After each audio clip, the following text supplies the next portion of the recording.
Assalamualaikum warahmatullahi wabarakatuh. Selamat siang semuanya, Bapak, Ibu, dan teman-teman semua. Di sini kami dari kelompok 5 akan mempresentasikan tugas kami, yaitu optimalisasi efisiensi nutrisi dan fiksasi nitrogen dengan pendekatan neraca massa dalam sistem tumpang sari kacang tanah dan jagung di tanah Ultisol. Anggota kelompoknya sendiri ada Andi, NIM 22006, Zaki, NIM 22018, Uta, NIM 22074, dan saya sendiri Nailah, NIM 21031. Oke, next.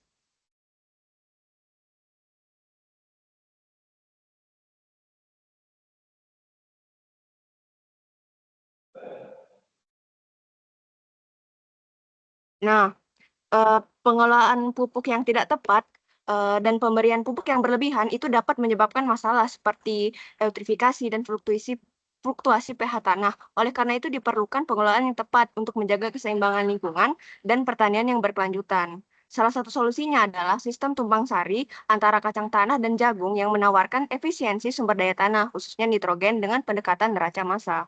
Oke, bisa next. Nah, ada beberapa tantangan dalam lingkup pertanian. Yang pertama, degradasi tanah. Penyebabnya adalah praktik pertanian intensif, penggundulan hutan, dan perubahan iklim. Sedangkan dampak dari degradasi tanah itu sendiri adalah penurunan produktivitas lahan serta kekurangan ekosistem alami. Dengan beberapa gejala seperti erosi tanah, kehilangan bahan organik, dan pengurangan kapasitas retensi air. Sedangkan efisiensi penggunaan nutrisi yang rendah, hal ini sangat berpengaruh karena nitrogen merupakan unsur yang esensial bagi tanaman dan bisa diberikan lewat pupuk sintesis. Sedangkan masalah yang dapat ditimbulkan apabila kekurangan nitrogen adalah sebagian kecil diserap tanaman sehingga jika berlebihan akan mencemari lingkungan, sehingga berdampak pada pencemaran air, emisi gas rumah kaca, dan eutrofikasi. Nah, namun jika suatu sistem pertanian ketergantungan pada pupuk nitrogen akan menyebabkan peningkatan biaya produksi dan menambah kerusakan lingkungan.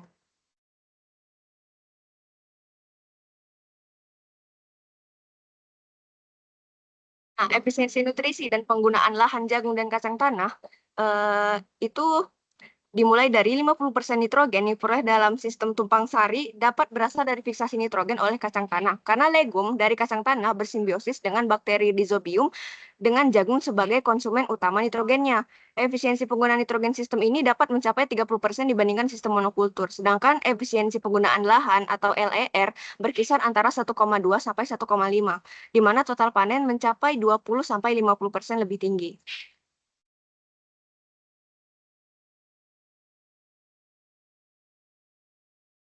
Bisa di next.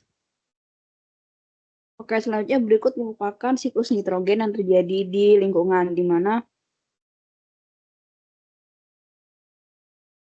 nitrogen di atmosfer itu mengalami fiksasi dan diikat oleh tanaman, kemudian dilakukan amonifikasi, nitrifikasi, dan nitrifikasi. Pada fiksasi nitrogen biologis sendiri itu bakal dibantu dengan beberapa mikroorganisme seperti cacing yang menguraikan nitrogen dalam tanah dan mengeluarkannya dalam bentuk senyawa nitrogen organik, kemudian rhizobium pada kacang yang bersimbiosis, lalu ada pseudomonas yang melakukan amonifikasi, nitrosomonas yang melakukan nitrifikasi, dan juga nitrobakter pada nitratasi. Kemudian juga bakteri pseudomonas itu melakukan denitrifikasi di mana nitrogen pada tanah itu kembali dilepas ke lingkungan. Next.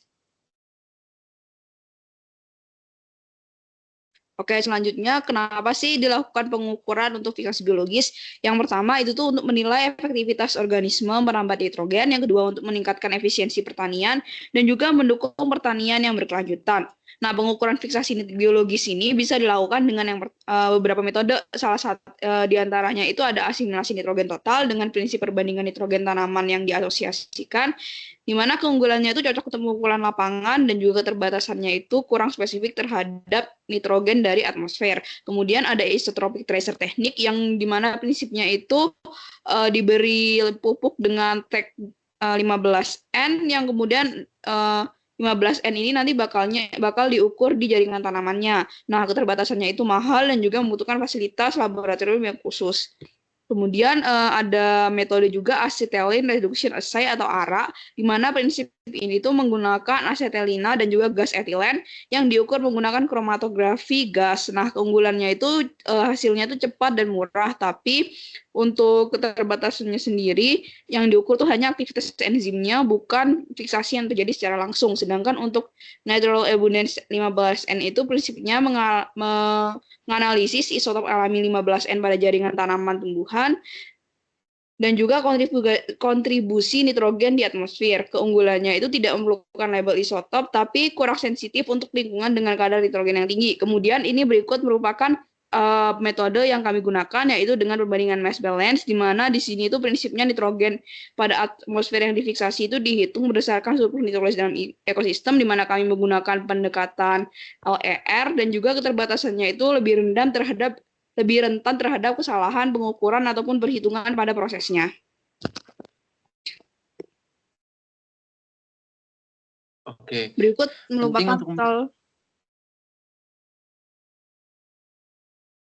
Penting untuk mengetahui bahwa kehilangan nitrogen pada siklus di pertanian berdampak pada pertanian berkelanjutan. Kehilangan nitrogen dapat mengurangi efisiensi pemupukan, meningkatkan biaya bagi petani, dan menyebabkan pencemaran lingkungan seperti eutrofikasi pada sumber air. Selain itu, pemahaman mengenai siklus nitrogen membantu petani untuk mengelola penggunaan pupuk secara lebih efektif, mendukung kesehatan tanah, dan meningkatkan hasil pertanian secara berkelanjutan. Berdasarkan data Bahtahur dan Pradifta pada tahun 2018 menggunakan data pertanian dari Badan Statistik Nasional, yakni terdapat input nitrogen yang digunakan secara nasional terhadap lingkungan pertanian di Indonesia sekitar 160 kg nitrogen per HA per tahun. Dan total nitrogen yang hilang dari ekosistem dapat disebabkan oleh proses-proses siklus nitrogen, yakni denitrifikasi, pencucian, runoff, dan volatilisasi. Denitrifikasi menyumbang 4,63 kg nitrogen per HA, pencucian 21,6 kg nitrogen per HA, runoff 9,76 kg nitrogen per HA, dan volatilisasi 0,24 nitrogen per kilo per hektar. Selanjutnya.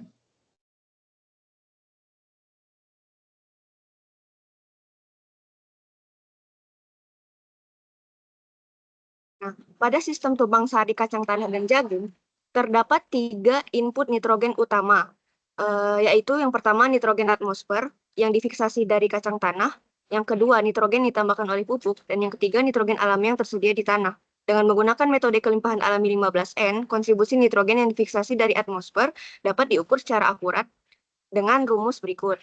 Kemudian pupuk nitrogen sintesis seperti urea atau amonium sulfat juga diberikan untuk mendukung pertumbuhan jagung.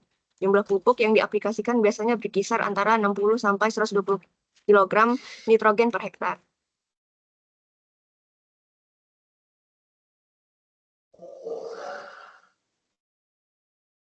Oke, seperti yang sudah dijelaskan sebelumnya, di sini ada rumus dari fiksasi nitrogen 15N atau kelimpahan nitrogen.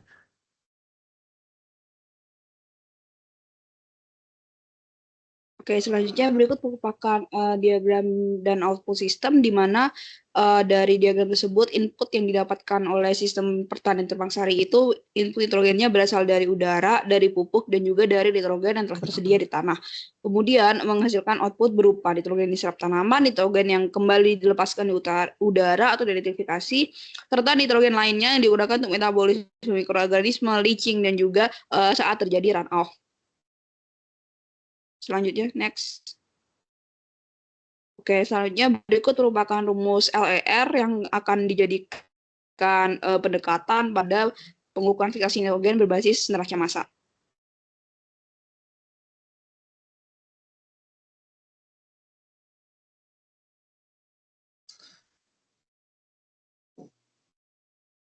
Pada tanaman jagung dan nitrogen memerlukan pemupukan nitrogen pada jumlah tertentu.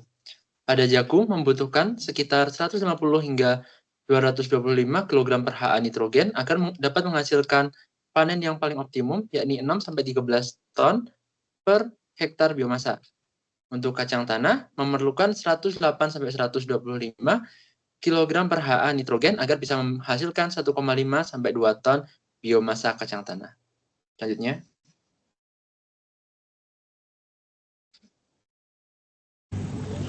Oke, berdasarkan dari metode kelimpahan 15N, didapatkan bahwa kacang tanah pada jurnal utama kami mampu memfiksasi sebesar 53,96% nitrogen dari atmosfer. Dan itu sudah sesuai dengan literatur dari jurnal pendukung kami yang menyebutkan kalau kacang tanah dapat memfiksasi sekitar 53%. Nah, manfaat dari fiksasi nitrogen dalam pertanian adalah dapat mengurangi ketergantungan pada pupuk kimia, meningkatkan kesuburan tanah melalui residu tanaman, serta adaptasi terhadap kondisi lingkungannya berbeda. Nah, faktor pendukung keberhasilan dari fiksasi nitrogen adalah kehadiran strain rhizobium yang efektif, serta ketersediaan fosfor dan mikronutrien di dalam tanah, dan pH tanah yang sesuai untuk aktivitas nodul.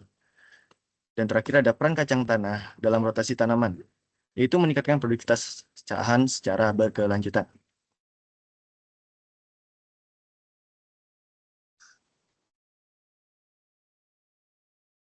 Oke, selanjutnya berikut merupakan hasil dari land equivalent ratio, di mana land equivalent ratio itu merupakan perbandingan penggunaan lahan, di mana di sini diperoleh hasil yang bisa dilihat seperti di gambar berikutnya.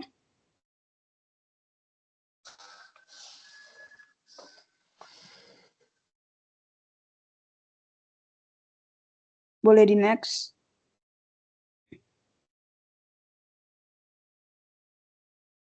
Oke, berikut merupakan analisisnya, di mana diperoleh nilai LER-nya itu semuanya lebih dari 1, di mana itu berarti tumpang sari itu lebih efisien dibandingkan dengan tidak tumpang sari atau monokultur. Kemudian untuk LER total tinggi itu ada pada jarak tanam 50 x 20 cm, dan juga untuk tanaman dengan jarak yang lebih renggang kayak 70 x 20 cm, 90 x 20 cm, itu tuh nilai LER-nya tuh lebih rendah dibandingkan dengan yang pertama, di mana itu berarti nilai konsumsi sama produksi nitrogen itu lebih berkurang dibandingkan dengan tumpang sari dengan jarak tanam yang lebih kecil. Kemudian di sini tuh ada pembagian zona, di mana zona 1 itu 0 sampai 1 meter dari pohon kayu putih, dan juga ini memiliki nilai LER yang lebih tinggi dibandingkan dengan zona 2, di mana jarak tanam dengan kayu itu 1 sampai 2 meter, di mana di sini berarti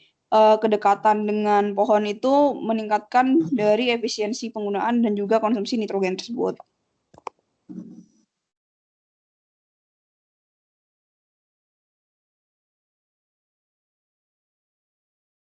Oke, berikut merupakan implikasi terhadap keberlanjutan pertanian. Yang pertama, dapat mengurangi ketergantungan pada pupuk nitrogen sintesis.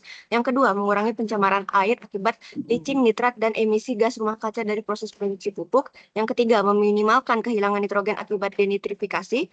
Dan yang keempat, produktivitas yang lebih tinggi dibandingkan dengan sistem monokultur. Jadi tidak hanya mendukung produktivitas, tapi juga dapat memperbaiki kualitas tanah dalam jangka panjang. Next. Oke, sekian presentasi dari kami. Akhir kata, mohon maaf apabila ada kesalahan. Kami cukupkan. Terima kasih.